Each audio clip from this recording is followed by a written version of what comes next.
ang sama ng panahon na namomonitor sa loob at labas ng bansa pero hindi raw pwedeng pakampante dahil posible pa rin ang mga pag-ulan. Para bigyan ng mukha ang balita, Mobile Journal, Francis Orsio. Ilang araw matapos ang epekto ng sunod-sunod na linggong pagdama ng bagyo sa bansa, nakapagpahinga rin tayo mula sa mga sama ng panahon. Sa latest satellite monitoring, wala pa sa ngayon ang nagbabadyang pamumuo ng bagyo. Yun nga lang, pansamantala lang daw ito ayon sa Climatology Division ng PAGASA. Nandyan pa rin kasi ang epekto ng La Nina-like conditions sa bansa.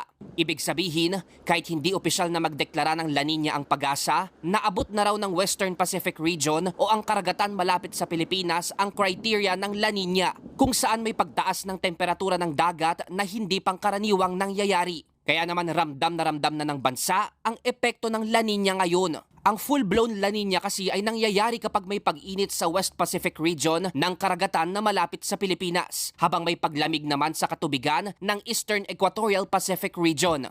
So actually yung La Nina-like condition, even na magkaroon man ng full-blown La Nina sa mga susunod, nakita na natin yung impact ng La Nina-like condition. So ito yung mga sunod-sunod na mga bagyo na very active yung ating tropical Pacific para sa tropical cyclone formation dahil sobrang napakainit ng temperatura na malapit sa atin. Dahil dyan, hanggang ngayon nananatiling nasa alert status ang La Nina monitoring ng PAGASA. Pero magsimula man o hindi ang La Nina, asahang mauulit muli ang nangyaring malalakas na bagyo sa nakalipas na 4 na linggo.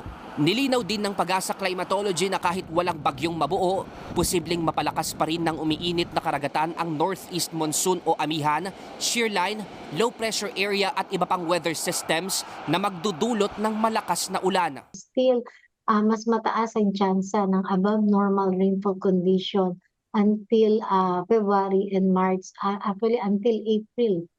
Next year, matataas ang probability na madami tayong ulan na kahit papasok tayo dun sa warm and dry season months natin, ay meron pa ding mga pag-uulan yung nakikita natin sa ngayon. Sa pag-aaral naman ni Dr. Jerry Bagtasa, isang atmospheric at climate scientist mula University of the Philippines, Diliman, lumalabas na kahit wala ang La Nina na nagpapainit ng ating karagatan, talaga raw na umiinit na ito dahil sa global warming at climate change. If we look also from decades of data, pataas siya ng pataas. In the next 30 years, the rise in ocean temperature will be even faster compared to the previous 30 years. So ang attribution dito would be greenhouse gases, particularly carbon dioxide. Sabi ng eksperto, may magagawa naman daw tayo para mabawasan ang init ng mundo. Yan ay ang pagbabawasan ng greenhouse emission o polusyon na nalilikha natin. Pero ang tanong, kailan pa kaya yan mangyayari? Mobile journalist Francis Orsio po, hatid ang mukha ng balita.